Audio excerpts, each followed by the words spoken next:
Hi, I was looking through some really old photography that I did years ago, family photography, and it's just crazy to see how far I've come. And I've still got a long way to go, but it sort of made me cringe a little bit. Look how flat this lighting is, and just skimming the top of that guy's head off. Oh dear.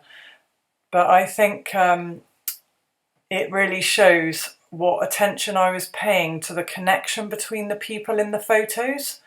So I always tried to get them talking to each other and connecting with each other to make the photo look relaxed and natural and not posed. I really cringe at this yellowy lighting. And I remember loving the warmth of that, but now I look at it and I just think it's horrible, you know? And there's the highlights are lacking there. But I wanted to share these with you because I'm watching my growth, and I'm picking up on things that I did then and I still do now. And I think that the main thing that is consistent is developing that space where people can connect with each other and be in their moment, and then you just step back and capture it. Look, you see here where I've cropped this too close to the girl's eye? That's a shame, isn't it? That's just a little bit uncomfortable there, isn't it? And I wanted to show you as well, this is more like what not to do, isn't it, really, this video? But with depth of field, shallow depth of field, like here, this must have been before I had my 1.4 lens, because the background is not blurry enough. But in a situation like this where you've got kids and dogs running around, often you have to just grab the shot wherever, and you sometimes end up with that horrible backdrop. Yeah, so if you can get a nice backdrop that you can easily blur and create a lot of distance between the subject and the backdrop, that'll help you create that nice shallow depth of field. The other thing I'm always really careful of when doing a shallow depth of field is to make sure all the subjects are in line with each other, so they're all parallel to the lens and you haven't got somebody just stepped back that you're going to end up throwing out of focus. I remember really distinctly doing this shoot in the bluebells, and I absolutely loved the results. And I always remember thinking that Laura's face was slightly dark, and I had to lighten it slightly. But looking back now, I feel like it would have been quite good to get them in the sunlight. I think dappled sunlight on people can be quite awkward and fiddly, because you can end up getting bright areas and then dark areas, and it can look really awkward, which is why I specifically remember putting them in the shade. But yeah, looking back now, I kind of wish I was had a little bit more confidence to just try putting them in that beautiful sunlight that's behind them there. Looking back on this shot now, I don't like the composition. It's too heavily weighted on the right hand side, and also can you see the blade of grass that's going up through Laura's face, so that's a little bit awkward as well. This shot I feel is slightly better. You've got that nice sunlight on the little girl's face and a nice shallow depth of field which brings the eye into the subjects. So back in the studio for some more flat lighting. Oh dear. But again, I think a nice connection between the people. It's a little bit awkward putting people on their fronts, I think. I don't think it's the best position for people.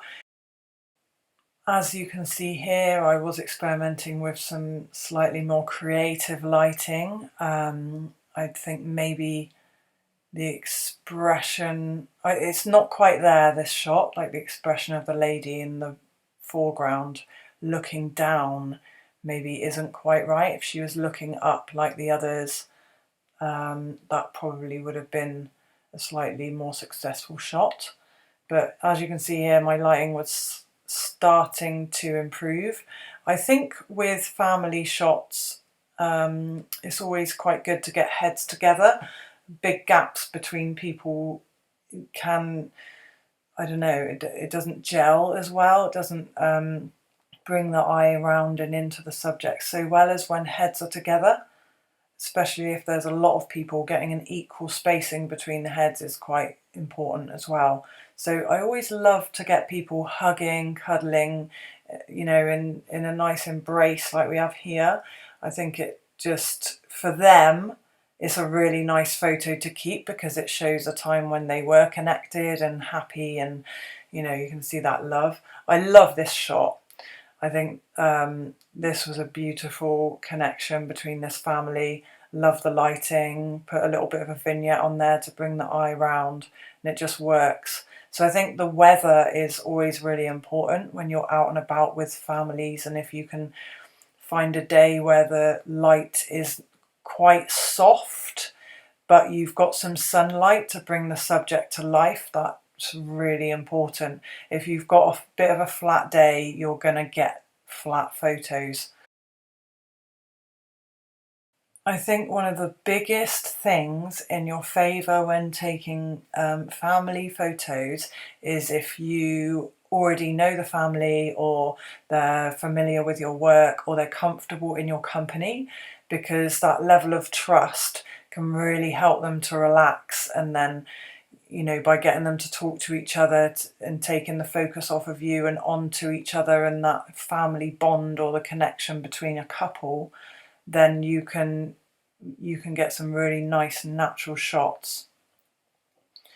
So having really nice weather or nice decent lighting, a nice shallow depth of field, a decent portrait lens, and creating a memory where they can relax and connect with each other is so important. You can have the best lighting in the world and the best idea, as I did with my brother when I asked him to put on a suit, and I know you've seen this shot before, but I just want to bring your attention back to it because I spent hours on this lighting and we worked on it together, but there's no connection in his expression because at the end of the day it was posed, and you can see that. Do you see the difference? So giving the photo a reason, and very often that reason can be that family bond. That is where you're going to bring people to life for your photo. So I just lastly want to bring your attention to this shot in the bluebells compared to the earlier one where the light was far behind them, I was further away, and it didn't have so much of a shallow depth of field. So look at the difference. Obviously we've got a lovely connection between these guys as well, which makes a big difference, but look how that sunlight has brought this to life. And lastly, I think it's really worth just mentioning that I have had photo shoots where I've really been taking loads of care over the lighting and focusing on the technical side of things, and maybe I haven't been giving as much attention to the people and the energy, and I've been really happy with the lighting, but where they haven't maybe felt so relaxed, they haven't been as happy with the photography, because at the end of the day your clients are probably going to be paying more attention to the expression on their face, how they look, and the happiness of the photo, because it's a memory for them. So they're going to be taking more notice of that than the technical side of things more often than not, I've found. So when I really focus on creating that energy and space for them to be themselves and with each other and have a great time, that's always the photographs that people celebrate the most. It's about the connection, the expressions, and the joy. And of course, if you can come up with a way to create this lighting before your clients get here, obviously outdoors a little bit more tricky, but if you know key spots, you've got a favourite place that you like to shoot and you know where the light's good at a certain time, and where to position them, or you can set up some studio lighting that you know works well. with, you know, a number of people in a certain position, then all you need to focus on when they get there is creating that memory and capturing it.